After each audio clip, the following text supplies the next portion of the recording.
Alright, well since we're a band with a harp in it, we thought we better do some harp tunes. As you probably all know, the harp is the symbol of excellent beer everywhere. Guinness, harp, you know. It's the symbol on the beer because it is the symbol of Ireland.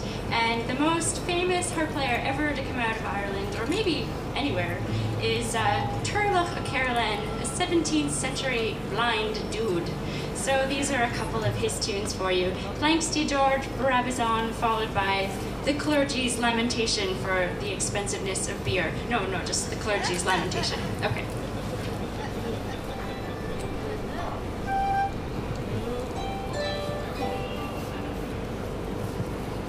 I think I just got taller.